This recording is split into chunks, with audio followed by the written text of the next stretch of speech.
Côte d'Ivoire, c'est le pays où, pour la première fois dans le monde de démocratie, des soldats français sont rentrés dans un palais présidentiel pour chasser le président régulièrement élu par la peuple. Tu t'imagines ça? Tu t'imagines des soldats africains rentrer à l'Élysée pour chasser Macron? Mais les Français l'ont fait.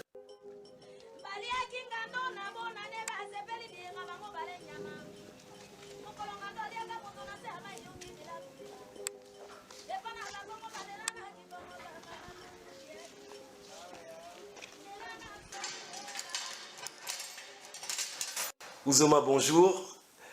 Tu vis à Luxembourg. Tu es né en Afrique, à l'ouest du continent, et tu parles plusieurs langues, on m'a dit. Est-ce que tu peux me citer quelques langues que tu parles? Oui. D'abord le pidgin English. Je ne sais pas si ça veut dire quelque chose. C'est une langue qui est vachement négligée dans notre région du monde, mais c'est une langue qui est parlée par plus de 70 millions de gens en Afrique, donc le pidgin English. Puis il y a l'allemand, français, English, luxembourgeois. Hein? Et puis un peu de Douala, j'ai commencé à oublier. Dommage. Hein? Je comprends plus ce que je parle. Et puis le Ibo, ma langue maternelle, voilà. On n'a pas oublié. Voilà, ce sont... Et puis un peu de rousse, voilà. Un peu de rousse.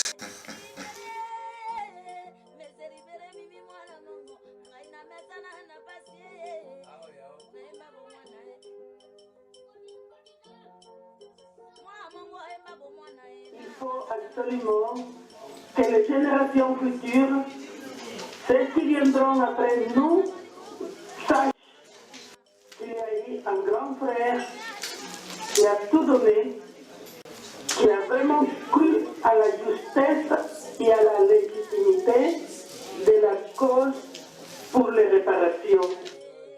Je voulais dire de Martin que c'était quelqu'un d'assez affable et qui avait un bon tempérament et qui avait une grande vision pour le continent africain.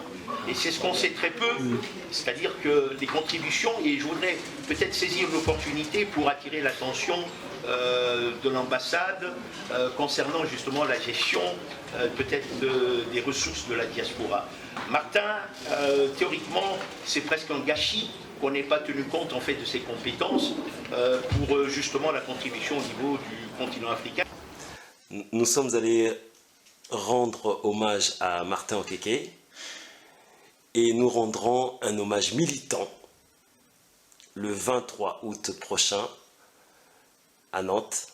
The gentleman is presenting the organization that we talked about, which is demanding reparations for the slavery of Africans.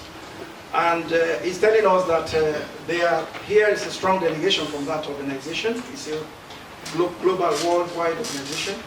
And that Martin was president of this organization for some time. Martin est toujours président? Il est président Okay, they are confirming, specifying that Martin is still the president actually of that organization. They say they are organizing from 22nd of August a big event of that organization. There will be delegates from all over the world, and the event is actually dedicated to Dr. Martin Okeke, to celebrate him and his actions within this organization.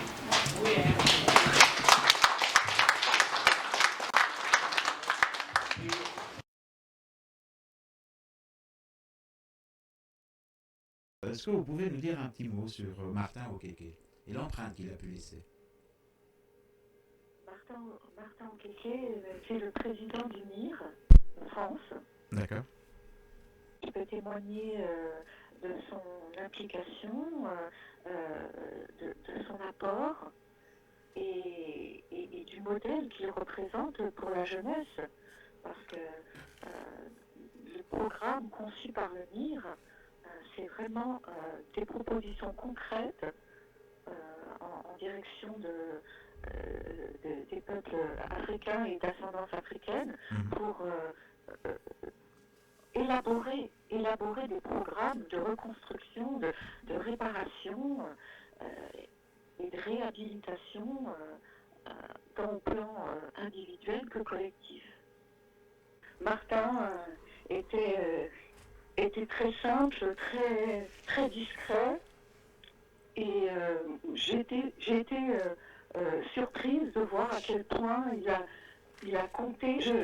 Je savais qu'il s'impliquait beaucoup et qu'il intervenait dans des sphères, des hautes sphères, notamment dans la recherche technologique. Mais je ne m'imaginais pas à quel point c'était important et quelques personnes qui ont pu être disponibles pour venir assister à nos côtés à cet hommage ont témoigné. On a mesuré à quel point l'homme était important. il est toujours avec nous. Oui. Il est toujours avec nous et on va continuer. On parle déjà d'un deuxième hommage qui serait rendu à Nantes. Est-ce que vous avez entendu parler de ça ou... Oui, bien sûr. Et ce sera à l'occasion du Bois Calimont.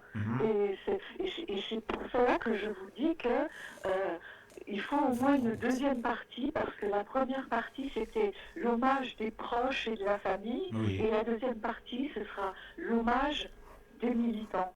Nous allons remettre en place, puisqu'il y avait un site pour le MIR France qui a été hacké, nous allons mettre en place des supports de formation pour être en capacité de faire des propositions concrètes à la jeunesse. Former des militants, puisque le militantisme, ça ne s'improvise pas. Un militant, c'est quelqu'un de conscient, qui maîtrise une connaissance certaine de la situation, qui est parfaitement formé à la géopolitique et à la géostratégie. Et il faut apporter tout ce matériel, tout ce bagage, toute cette connaissance à notre jeunesse et au monde, puisque notre apport au monde, il est très important. Il y a plusieurs traits communs entre vous et Martin. Vous êtes tous les deux rescapés de la guerre du Biafra. Est-ce que vous pouvez nous dire un mot sur cette guerre pour éclairer les Africains sur certains sujets qui sont très peu connus? Oui, c'est vrai, tous les deux, on est des rescapés de la guerre du Biafra. Triste comme ça peut être, vous savez, la guerre du Biafra, c'est une guerre qui a coûté la vie de plus de 3 millions des Africains, des Ibo, et qu'on en parle de moins en moins aujourd'hui. Mais encore une fois, pour ceux qui ne comprenaient pas ce que ça faisait à l'époque, la guerre du Biafra, si tu veux, c'est la prolongation de l'atrocité française en Afrique occidentale, quand on parle de l'Union populaire camerounaise, donc le parti de Mongo Petit, à l'époque, au Cameroun, où les soi-disant maquisards, qui étaient en réalité les gens qui voulaient la vraie indépendance du Cameroun, par le rôle qu'Amadou Ahidjo a joué. Donc la guerre du Biafra a donné une opportunité au gouvernement français conduite par Général de Gaulle, qui porte le nom général, mais qui n'a jamais fait la guerre. Il n'a jamais commandé une compagnie au planton, comme on dit, en tant que soldat vraiment dans le sens de militarisme. Donc la France, avec sa politique bidon, a prolongé la tuerie au Biafra pour protéger ses propres intérêts, ce qui était le pétrole. Donc, fait de fausses promesses à Ojukwu, le dirigeant de Biafra à l'époque, on va vous faire ça, on va vous faire cela. On les a vendus des armes de Deuxième Guerre mondiale corrodées, qu'il faudrait huiler, et voilà, qui fonctionnait en fait pas. Monsieur Foucault, qui avait organisé tout ça avec un certain monsieur Njoko, qui était le représentant du Biafra à Paris à l'époque. Et pourquoi ces histoires ne sont pas si enseignées que ça en Afrique? Est-ce qu'on a peur que les Africains se lèvent un jour pour botter le cul à certaines multinationales qui s'imposent encore jusqu'aujourd'hui en Afrique? Si les jeunes populations comprenaient le côté pervers de ce que vous êtes en train de raconter par rapport au Biafra, cela pourrait éveiller les consciences et peut-être les pousser à des luttes plus radicales que ça. Oui et non. Oui et non, parce que le problème est que ces gens ont maîtrisé la manipulation du peuple africain tellement qu'ils appliquent ce qu'ils appellent carrot and stick. Carotte et bâton. Carotte et bâton, et ils ont déjà placé des marionnettes. Des marionnettes parmi nous, comme un Biya, comme un Alassane Ouattara. Le meilleur entre eux ont été éliminés, Thomas Sankara, Patrice Lumumba à l'époque, dans l'année 60. Et quand tu as un garçon, parce que dans la coutume africaine, je te le dis franchement, je suis peut-être traditionnaliste, si tu vas dans un village africain avec des vieux sages qui sont assis, il n'y a pas de place dans cette groupe de gens pour un monsieur comme Macron. Le sage ne va même pas lui écouter. Parce que c'est un garçon dans la coutume africaine qui est impur. Je ne sais pas comment on dit, it's not pure. Il n'a pas cette sagesse, il n'a pas initié dans ce qui nous a été enseigné par nos ancêtres. Donc quand tu vois un tel monsieur vient en Afrique, c'est comme il l'a fait au Sénégal, ce que son prédécesseur et son avant-prédécesseur ont répété pour lui donner des leçons en Afrique par la jeunesse africaine de M. Sarkozy. Je ne sais pas si tu te rappelles de ce truc. Et Macron, Hollandais a été, et puis Macron était là-bas pour parler de l'éducation africaine. Heureusement que le président Ghanéen lui a contréré dans cette discussion.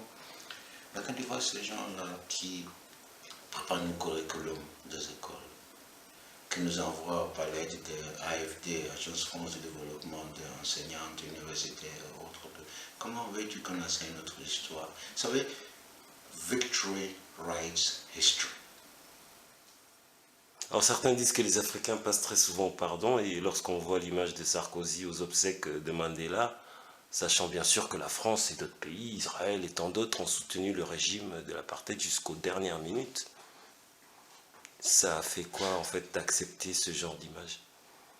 Mais moi je disais quelque chose il n'y a pas longtemps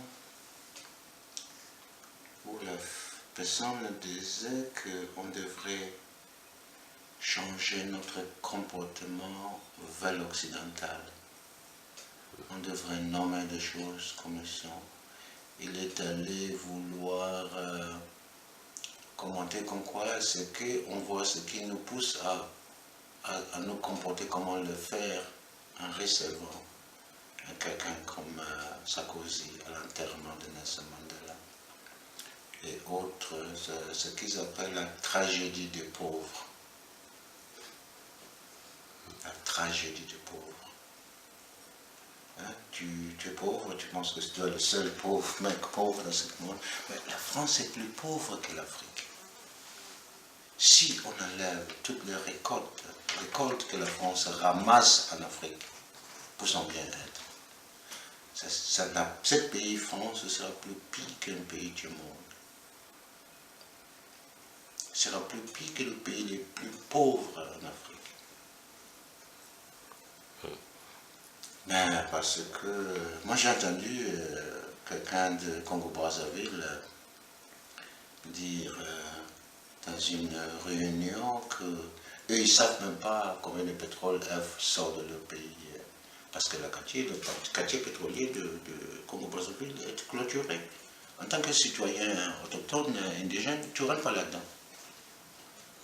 C'est réservé pour France. Et ça s'applique, tu connais l'histoire de l'empereur Bokassa en Côte Centrale-Afrique avec des diamants jusqu'à destin. Tu peux continuer dans la phrase de Pompidou, de De Gaulle, tout Chirac. C'est ça, donc oui, c'est la tragédie du pauvre. On pardonne très tôt, on oublie très vite. Et quand on nous met des crotons, quand on a plus capable de ramasser du croton, on fait de fausses promesses.